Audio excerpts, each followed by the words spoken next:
জৈবনের অপচয়কৃত সময়ের ক্ষতি অবশ্যই পূরণ করতে হবে যদি তুমি সন্তোষজনক সমাপ্তি অনুশোধন করো।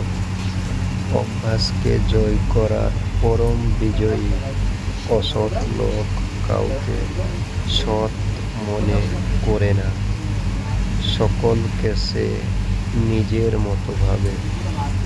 পাপের কাজ করে লজ্জিত হলে পাপ কমে যায়, আর পূর্ণ কাজ করে গর্ববোধ করলে পূর্ণ বরবাদ হয়ে যায়। প্রতিটি মানুষের মূল্য তার যোগ্যতায়। জ্ঞান ও বুদ্ধিমত্তা যত বাড়বে, বক্তব্য তত কমবে। মানুষের প্রতিটি নিঃশ্বাস মৃত্যুর পদক্ষেপ মাত্র।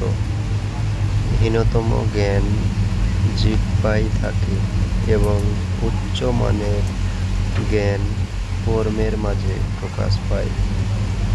ছোট পাপকে ছোট বলে অবহেলা করো না। ছোটদের সমষ্টি বড় হয়, যা তুমি নিজে করো না বা করতে পারো না, এটা অন্যকে উপদেশ দিও না। ক্ষমাই হচ্ছে সর্বাপেক্ষা বড় প্রতিশোধ। অক্ষমের সর্বশেষ অস্ত্র পরনিন্দা ও ক্ষমতা একটি বিপদ।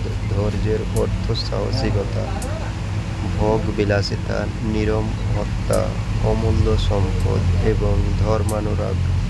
জান্নাত লাভের মাধ্যমে শিষ্টাচার হলো চির নতুন পোশাক এবং চিন্তা হলো স্বচ্ছ আয়না।